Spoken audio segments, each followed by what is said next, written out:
সহকারী সেক্রেটারি জননেতা একরামুল হক আমাদের মাঝে উপস্থিত হয়েছেন। ইসলামী ছাত্র শিবির পাবনা শহর শাখার সংগ্রামী সভাপতি ছাত্র নেতা ফিরোজ হোসেন।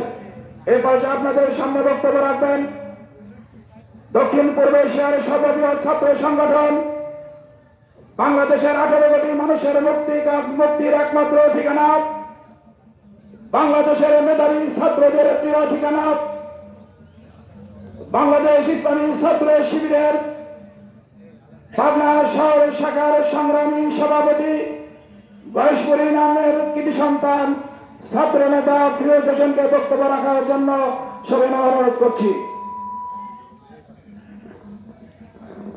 আউযু বিল্লাহি মিনাশ শাইতানির রাজিম।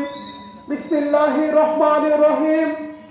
বাংলাদেশ জামাত ইসলামী কর্তৃক আয়োজিত আজকের এই স্বাধীনতা পরবর্তী আজকের এই সমাবেশে উপস্থিত রয়েছেন বাংলাদেশ জামাত ইসলামীর জেলা জামাতের সম্পাদক সেক্রেটারি, উপস্থিত রয়েছেন বাংলাদেশ জামাত ইসলামের বিভিন্ন পর্যায়ে দায়িত্বশীল ভাইরা এবং সামনেপ্রবিষ্ট সাংবাদিক এবং সম্মানিত সুধী মন্ডলী, আপনাদের প্রতি সালাম। আসসালামু আলাইকুম ওয়া রাহমাতুল্লাহ। আমরা একটি বৈষম্যবিরোধী ছাত্রদের আন্দোলনের মধ্য দিয়ে এই বাংলাদেশকে আমরা স্বাধীন করেছি। এই বাংলাদেশকে স্বাধীন করতে গিয়ে প্রায় 1000 ভাইদের জীবনের বিনিময়ে এই বাংলাদেশ স্বাধীন হয়েছে। আমরা বলতে চাই, এই ভাইদেরকে যারা হত্যা করেছে তারা কি যারা যে বাংলাদেশকে কখনোই দমায় রাখা যায় না কোন অপশক্তি দিয়ে। এদেশের মানুষকে 71 সালে একবার দমানোর চেষ্টা করা হয়েছে, তারা ব্যর্থ হয়েছে। 2024-এ দমানোর চেষ্টা করা হয়েছে, এই আওয়ামী হায়না শক্তি দ্বারা ব্যর্থ হয়েছে।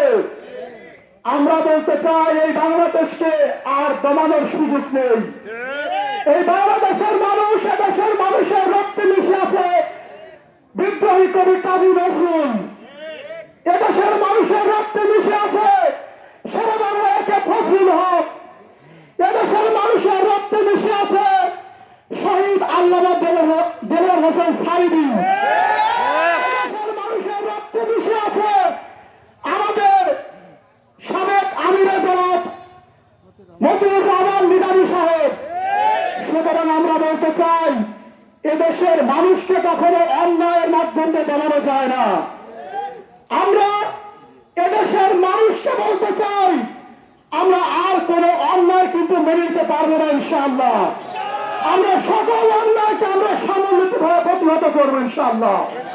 আমাদেরকে দমানোর যারা চেষ্টা করছেন তারা শুনে রাখুন, এদেশের ছাত্র জনতা আরেকবার যদি উঠে দাঁড়ায়, আপনাদের ভারত বা গোটা পৃথিবীতে আপনাদের জায়গা হবে না।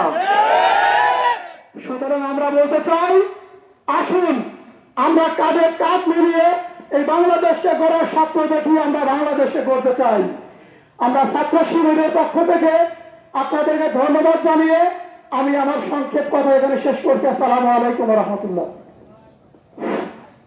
সংগ্রামী বন্ধুগণ, এ পর্যায়ে একেবারেই সংক্ষেপ সালাম বিনিময়ের জন্য কথা রাখবেন বাংলাদেশ জামাত ইসলামী পাবনা পৌরসভার সহকারী সেক্রেটারি বয়সপুরী নামের কৃতি সন্তান একরামুল হক।